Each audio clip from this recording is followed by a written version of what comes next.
We, of course, often hear about homeless people sleeping on the subways or trying to sleep at Penn Station. But now more people are also noticing them seeking refuge at airports. Fox 5's Ashley Rodriguez went to JFK to see what the rules are for when the Port Authority can get involved. Heat, then more heat. Streetlights tremble against rows of tents like tired stars, and a paper notice flaps on nylon in a restless wind. In 30 minutes, this block will be spotless.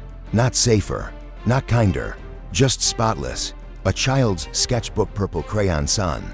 Stick figure family gets folded into a trash bag because there isn't time to argue. A small bottle of insulin rolls out of a cooler, bumps the curb, and disappears into the gutter as a truck pulls forward. A photograph of a man in uniform slips from a plastic sleeve and rides a conveyor belt toward a compactor because the clock said cleanup, and the system treats the clock like law. It tells me that a popular destination for the homeless is the walkway between the air train and Terminal 5. It's heated, and on a cold winter's day, you can see anywhere from 5 to 10 individuals taking shelter. You are about to see how American cities turned erasing people into routine, how public health became a ritual measured in tonnage, how a policy that promises order often creates a conveyor belt, from tent-to-toe yard to emergency room and back to another sidewalk. Stick with me, because once you understand what a sweep truly is and what it replaces, you will never again mistake a clean sidewalk for a solved problem. Welcome to Homeless US News. We tell the truth with humanity. This episode is not graphic. We won't glamorize substance use. We won't spread rumors as facts. We will focus on what is verifiable, what is observable, and what actually reduces suffering so we can talk about real solutions. Now, Leah tells me she's not currently on any wait list for housing. The process, she says, has just been too difficult, but tells me that she does plan to try again soon. And back here near the Design District, the enforcement has been clear. I've seen a handful of SFPD vehicles and California Highway Patrol cars that have been helping in this enforcement as this city continues these enforcement efforts across the city. Ryan?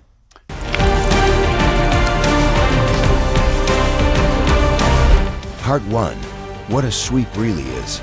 A sweep is not a cleanup. A sweep is an eviction without a lease, a move-along order without a destination, a forced relocation where the people being relocated are also the ones expected to carry every possession they own. Cities use different names for it: encampment resolution, site closure, public space restoration, service-led engagement, high-impact operation. But the choreography is nearly identical everywhere. A notice appears sometimes posted days in advance, sometimes posted late, sometimes posted in a way that feels designed to be missed. Then, before dawn or in the early morning heat, vehicles arrive. Patrol cars idle. Vans from multiple departments line up. Contractors show up with heavy equipment. Sanitation trucks park like chess pieces taking positions. People in reflective vests step out with clipboards. The countdown begins. On paper, it is framed as safety, sidewalk access, fire prevention, hygiene, risk reduction. On the ground, it feels like something else. It feels like being told your life is clutter. It feels like the only closet you have left your tent, your trunk. Your cart can be opened by a stranger with gloves and a timetable. If you can pack fast, you might save what matters most. If you cannot, because you are elderly, injured, sick, panicked, caring for children, or simply exhausted, the sweep becomes a sorting process where your survival items are treated like debris.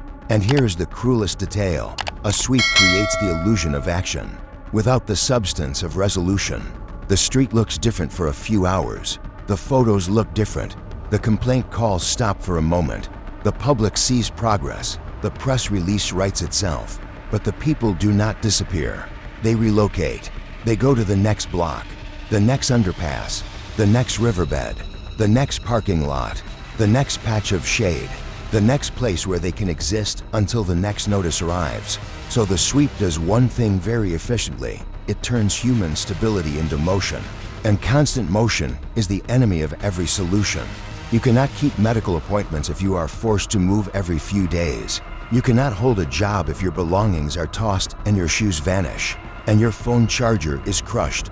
You cannot complete paperwork if your documents are thrown away or soaked or lost. You cannot keep a child in school if you're sleeping in different places and waking up before dawn to avoid tickets. A sweep is a mechanism that clears space while producing chaos. And chaos is expensive, not just emotionally, not just morally. Expensive in city budgets, expensive in emergency response, expensive in hospital admissions, expensive in policing hours, expensive in court calendars. The question is not whether cities can make sidewalks look clean for a day. The question is what they are buying with that cleanup.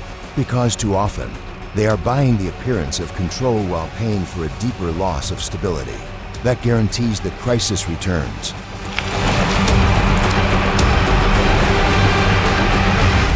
Part 2. How we got here. The math behind the mess.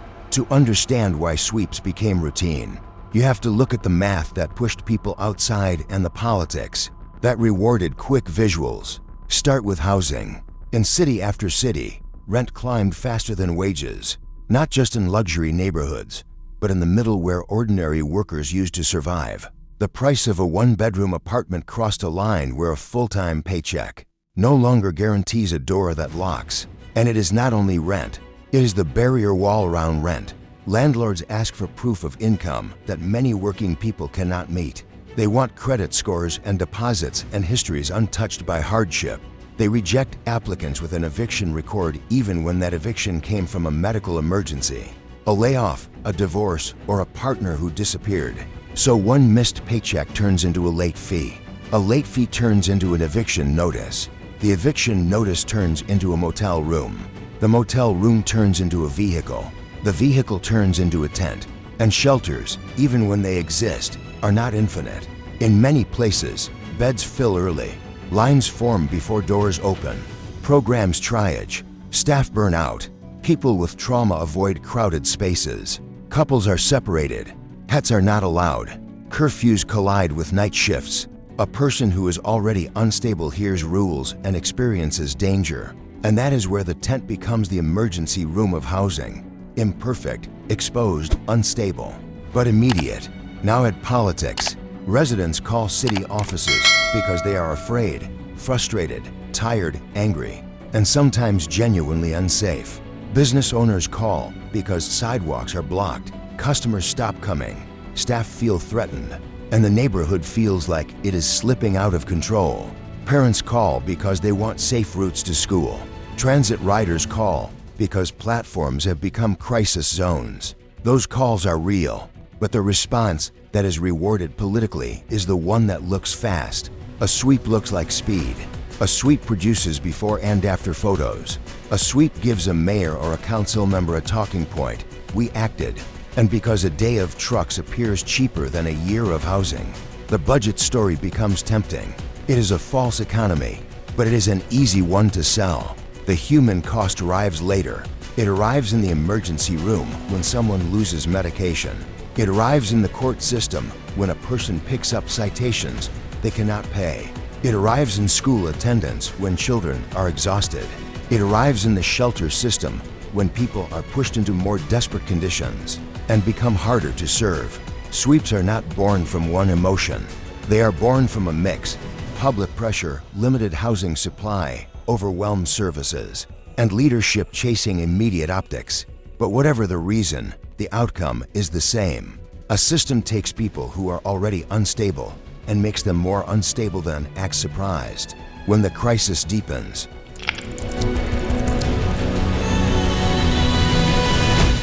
Part 3: Dawn Logistics. A camera at 4:30 a.m. Picture one block, just one. The notice goes up. Maybe it is taped to a pole. Maybe it is stapled to plywood. Maybe it is placed where the wind can rip it down before everyone sees it. Now it is 4:30 in the morning. Patrol lights pulse softly against canvas. A coordinator checks a box on a clipboard. Workers move with the efficiency of people who have done this many times. They are told to stay on schedule. They are told not to argue. They are told to keep moving. People scramble.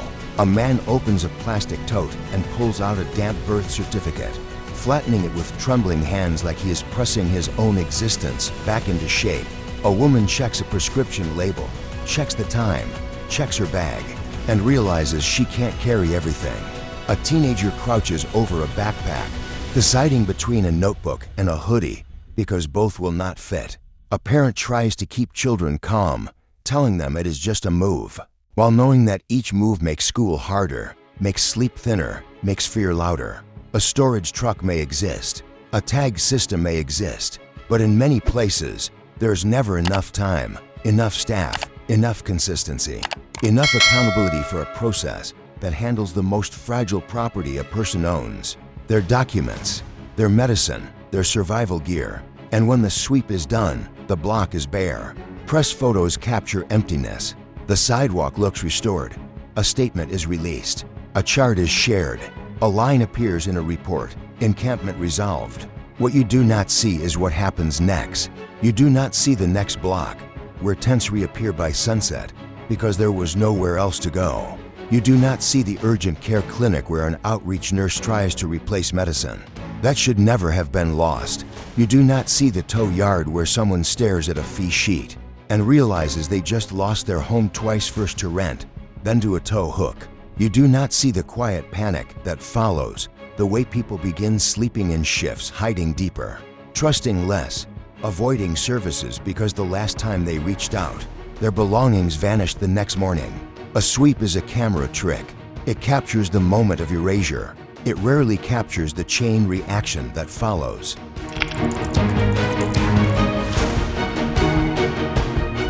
Part for what sweeps take.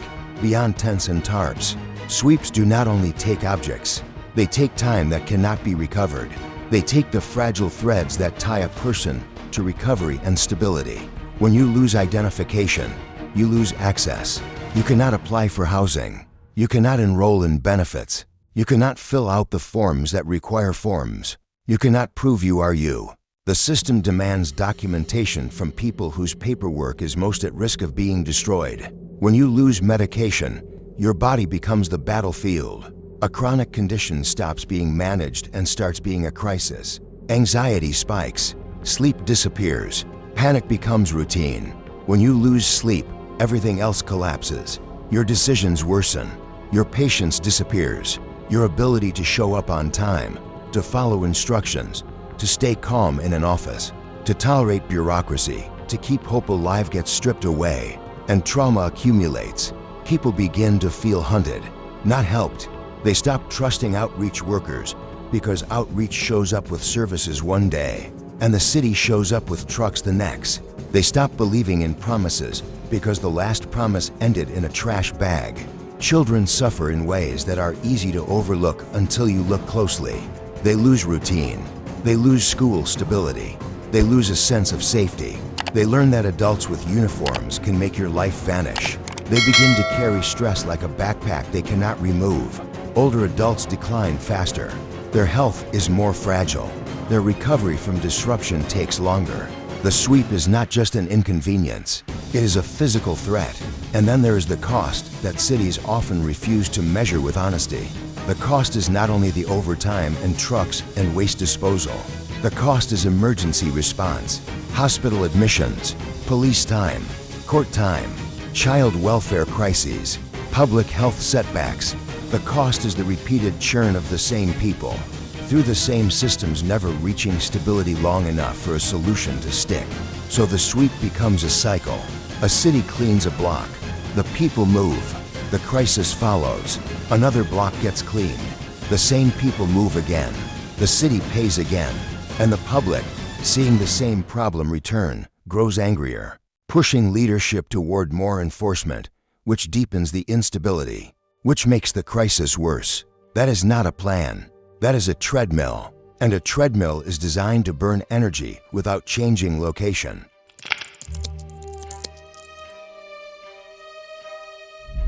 Part 5.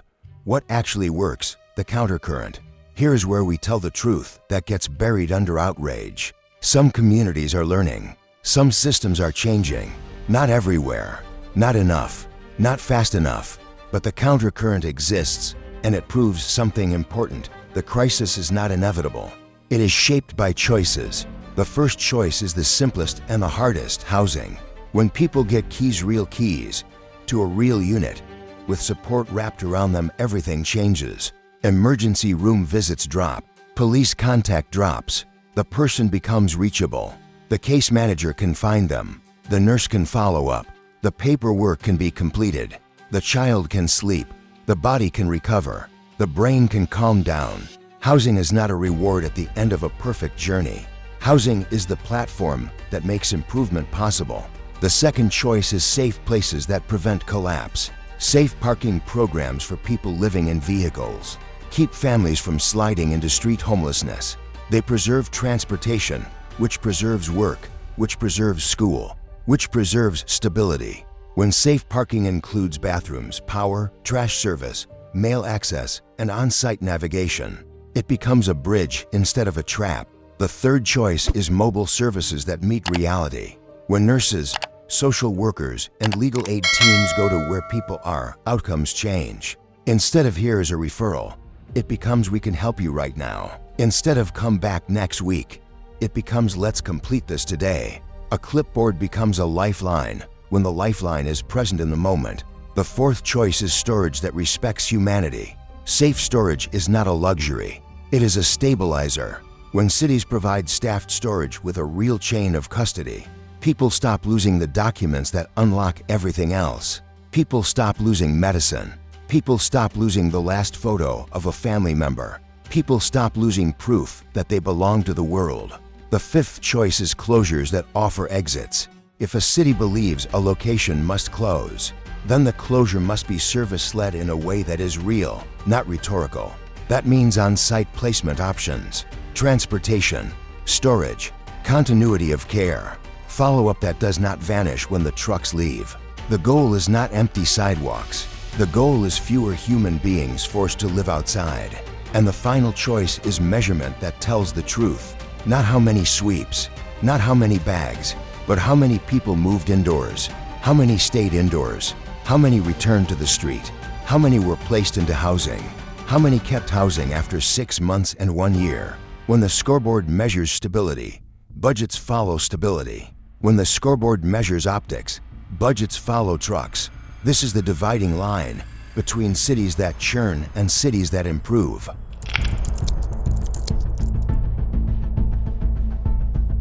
Part SIX, what must change next, from cleanup to placement. If you want a different outcome, you have to fund a different process. Right now, too many cities are paying for rapid response cleanup instead of rapid response placement. They are paying to move the same people from block to block, instead of paying to end the block-to-block cycle.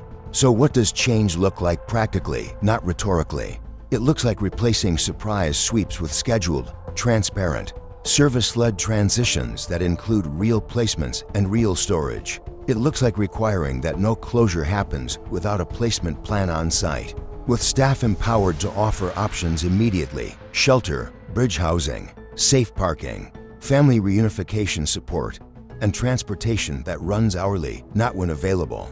It looks like funding secure storage with retrieval windows measured in months, not days, because a person rebuilding stability cannot solve their life in 48 hours. It looks like correspondence models where clinicians and navigators lead, and enforcement supports safety rather than driving the entire operation. It looks like basic public health infrastructure that reduces harm without displacement: bathrooms, trash service, water access, safe disposal points for hazardous items, and regular sanitation that doesn't require destroying someone's shelter. And it looks like real-time public dashboards that track what matters: notices posted, services offered, placements made, belongings stored, belongings reclaimed, and outcomes over time. Not to shame workers, not to fuel political fights, to align incentives. Because when the public sees the truth, the public can demand the right thing. And here's a hard truth city leaders rarely say out loud: a single calendar quarter of churn moving the same people repeatedly can cost enough money to fund stable housing placements that actually reduce the crisis. The problem is not that we lack money entirely. The problem is that we keep buying the wrong product. We keep buying erasure. We need to buy stability.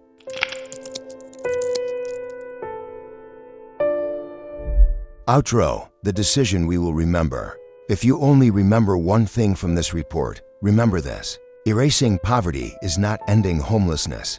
A clean sidewalk is not a solved problem. In 2024 and 2025, many communities watched visible homelessness rise even as sweeps continued. Because sweeps are designed to move people, not to house them. The true cost shows up in the most painful ways: lost medication, lost documents, lost time, lost sleep, lost trust. But we also know what the counterproof looks like. Keys work better than citations. Case managers work better than tow hooks. Mobile care works better than impossible commutes. Safe storage works better than trash bags. Planned transitions with real offers work better than surprise raids. And housing paired with services creates the foundation where recovery and stability can finally take root. So here is the choice in front of us. We can keep paying to erase people, one block at a time, and pretending that the absence of a tent equals the presence of a home. Or we can fund the only outcomes that matter: a door that locks, a mailbox with a name, medication that stays safe, a child who can sleep through the night, and a morning where the first sound you hear is not a truck. If you watch this far, you are already part of the solution. Share this video with someone who thinks a sweep is help. Ask your city for a public dashboard that tracks exits to housing, not just cleanups. Support local groups doing the difficult, unglamorous work of stability, storage, safe parking, mobile care, housing navigation, legal aid.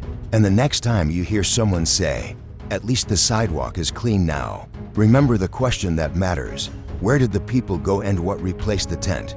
This is Homeless US News. Tell us in the comments what city you want us to cover next. And if you stay with us, we will keep reporting these stories with facts, with dignity, and with the stubborn belief that a society should be judged not by how spotless its sidewalks look, but by how many people it refuses to abandon.